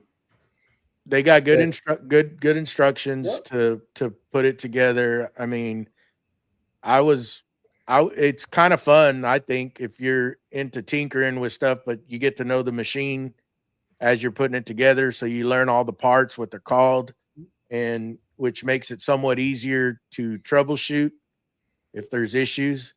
I feel the machine really, is good. If you're getting like a 4x8 or a 4x4, like this, here's a 4x4, Joey. Yeah. So the reason mine took longer, it's 16 foot long. So it's like I'm building 2 CNCs. Yeah. And it took me quite a bit, but I mean, as far as putting it together, it was easy. It's just a little time consuming. lot of Pardon parts. me if you not knowing, are the Avid machines all modular? Like if Yes. you wanted to, you could change yours to a 4x16 if you wanted. Yeah, I could go longer. If I wanted to go wider, then I'd just be basically buying a whole nother machine because now you're changing the Right. width of your gantry. Right. But my whole thing that anybody that's ever asked me about those CNCs, I told them go 5 foot wide minimum. You can go what, up to 6 foot, I believe, on them. No, you could.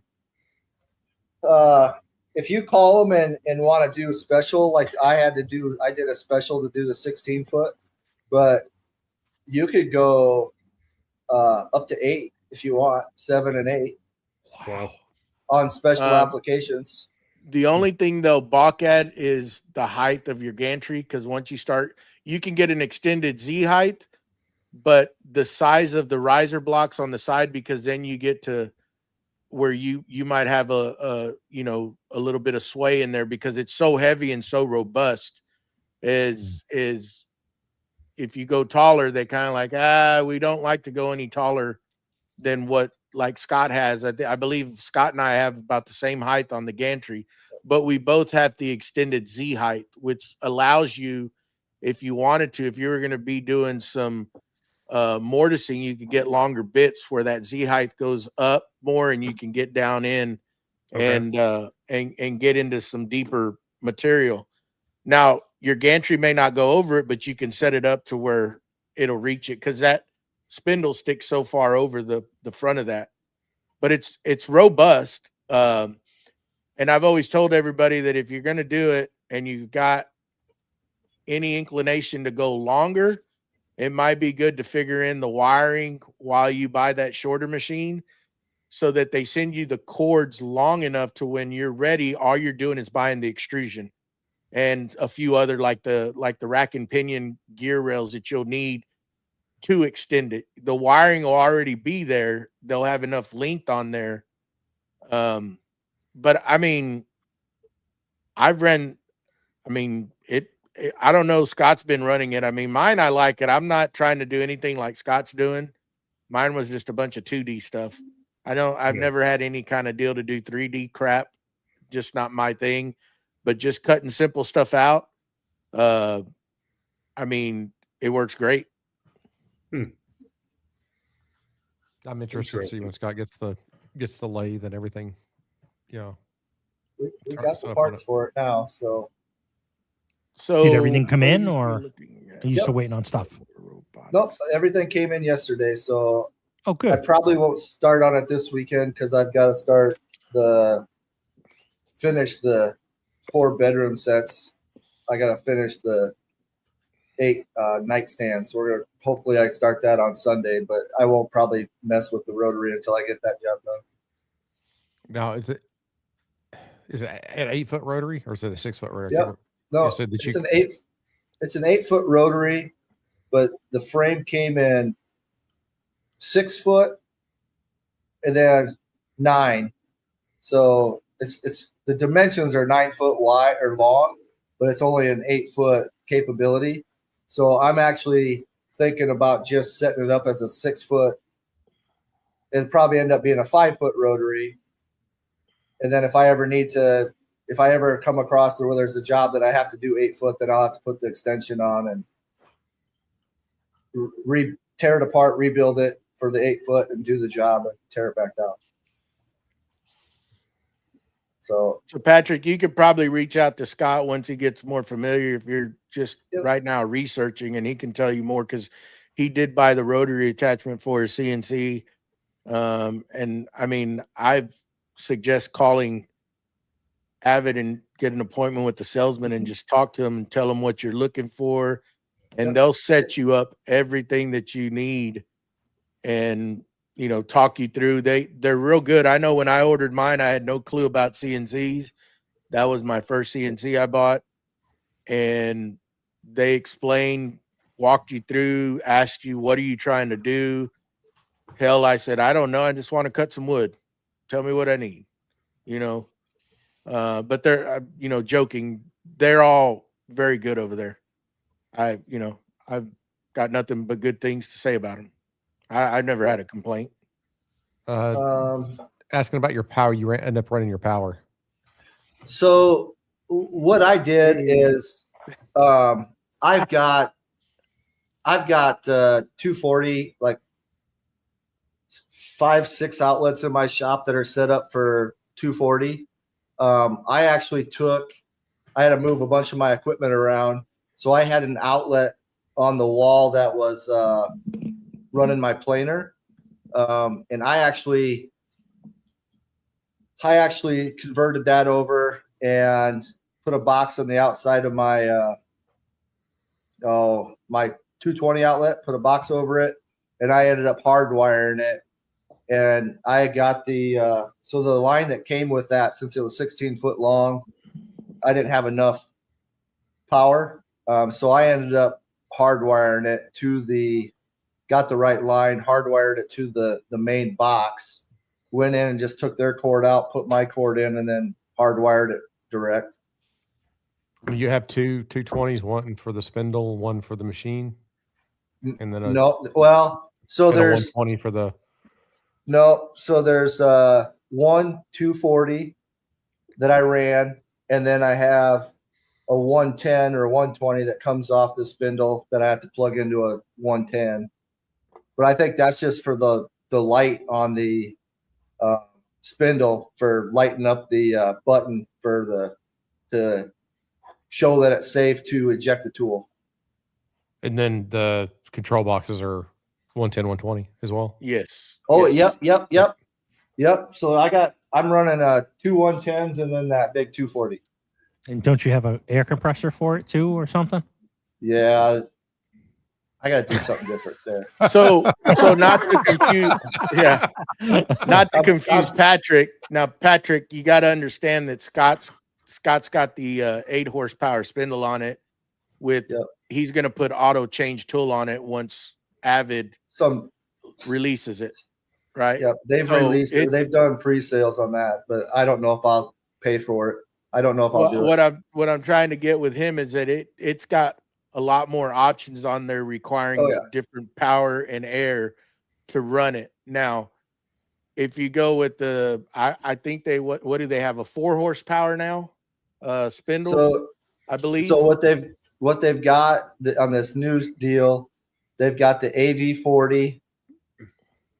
Oh, is there 3 of them or just 2 of them? I know they got an AV40, which is a 4 horsepower, and they've got the AV70, which is 7 horsepower, and that's what I have is the 7 horsepower. And it's a true 7 horsepower. I could tell you that the 4 horsepower came out a little after. I have a 3 horsepower on mine, and 4 horsepower came out after. And what mine requires is just a 240 volt line and a 110 line. 110 for the electronics, 240 for the spindle. Now, you on those, you have to manually change the bit out, and that's just with the collet. It's got a collet on it, and you're going to take wrenches and put your CNC bit. Scott will be able to set up multiple bits on his auto changer and get everything ready for whatever he's going to do. And it's just to hit a button and it'll do it by itself. So his requires more power to his machines plus an airline to operate the switch that holds the collet. What are they called? Well, you were showing it on the end of that surfacing it's bit. What do they call them? It's I looked them up. The ISO 030, the ISO 30 or whatever. Tool holders. Tool holders. Yeah. But so I don't know, because I wanted to say for that tool changer, they're asking they did the pre-orders on it, and it goes in the back of your machine between some of the rails. And when it goes to change, it'll have an air activation. It'll come up out of the bed and it'll do the change, and then it'll go back down, and then it'll come and touch off to the touch plate, the automatic touch plate they got, and away you go. But that was like, they're asking like $2,800 for that. And after playing around with this, you just push a button, drop a bit out, put a new bit up, let go of the button, and it's changed. It's that quick. I mean, for your application, for your particular application, I mean, I can change a lot of bits for $2,800. Yeah, for your particular application, where you're doing a flattening and then maybe doing a cutout or you're doing a recess or something like that, you're going to have one tool change. For me, for example, where when we release Surface, having to have you're really needing to have 3 bits to do the work, a drill, a drill bit, a cut, and then also a chamfer bit. All of those would be 3 changes, and it would be really nice to have that level. But I mean, even the quality of life just to be able to push a button, drop a bit, throw one in, versus having to get wrenches out. I agree that's a step in the right direction right there. And I say that now, but wait till the shop banking account replenishes itself a little bit. I'll probably end up having it. I mean, and then you get into different things where you're like what Tyler's talking about, and you're having to bore holes, cut, and then maybe throw a chamfer in there or do something. Then you're going to be like, well, hell, I can just set this up, walk away, go do something else in the shop while this thing operates and just keep an eye on it. And then you don't have to be messing with it. I think Scott will end up buying that auto tool changer. So like when I did them, when I was doing them big pillar, I still got 6 of them pillar bases to do.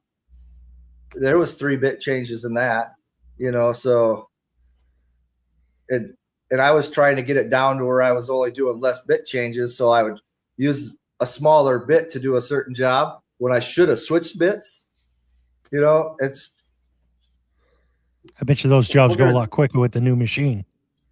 I hope so. Yeah. I mean, again, it's about what tool and what level. if you get rid of wrenches on a CNC and just be able to go, I mean, that quality of life improvement. Yeah, that's So Jeff, the question is now, Jeff, when are you going to buy a CNC? So I've contemplated one for a couple of years now, and what I keep looking at is a 5x10 from Shop Saber with auto tool changer and a vacuum bed, but it's around 65 grand, and it's not something I have space for at the moment. You just build a shop, bud. Well, listen, we started with the shed, and off the front it will grow. Timber frame, baby, timber frame. That's it, timber frame, buddy. So Jeff, if you got questions, I do have a company that we've grown to be pretty good friends that have a Shop Saber. Yeah. There's the 5x10 tool changer that they use for their cabinet shop. And then I have another shop that I actually work with real close in my hometown or my town I live in now. They've got a hog house. Okay. But that one's like a lot more. It's probably a Haag, HAAG or something like that. Okay. Or H, but that one's a lot. It's going to cost you a lot more than the Shop Saber. Yeah, but doing more in the Format 4 range. But that's got, it's got like it's only money. It's got a spindle on it. We'll make more. Yeah, can't take it with you. But do you have 3-phase? No, not currently. So that is something in the works for the new building. We'll probably put in some big phase converter. Yep. See, Steve's good at throwing those little nuggets in there like that, and he suckers you in doing things. We were look at the bio. Look at the bio.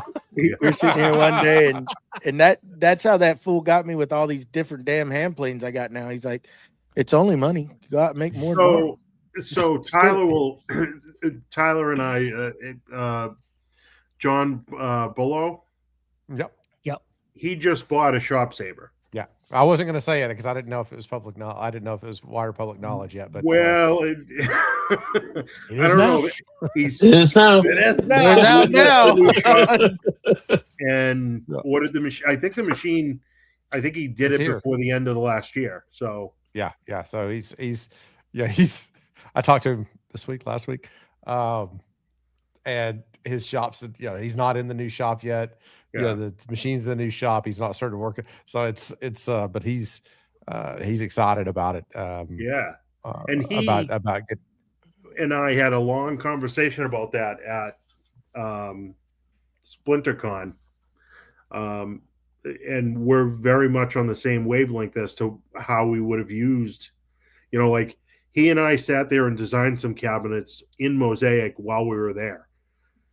He's already running Mosaic himself, and I said, well, this is the reason I went with it, and we kind of bounced ideas for a couple of the nights back and forth. He basically is just a step ahead of me, but basically doing the same thing. Like he's going to run that machine, and he'll probably run pieces for other shops as well to kind of keep it busy, at least for the interim, and that's even better because you can kind of nibble away at other people's, whether it's overflow work or, design work or cutting parts for them or whatever. But yeah, same blueprint almost.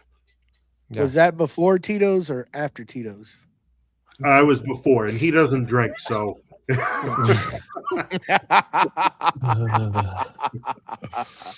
He was another one. You get one. And you get one. And you get one. And you get one. I mean, John and I talked about it. We've talked about it for a minute now. We were talking about Cam Master as well before they went belly up. So glad that glad that wasn't the path that anybody chose with their exodus from the field. So I'm sorry, he's got a home mag. Okay, is what he's got. I was close. You were close. Who are you calling a hoe? Well, And there it went. On that note, the kids are getting a little antsy in here. We're going to end this thing before it really goes off the rails. But anyways, I guess until next week, we'll come back and do another one. Talk about something. Sure. But there we go. All right, guys. Y'all have a good weekend. Safe. Bundle up. It's going to get cold. And don't be licking any poles out there. Bye.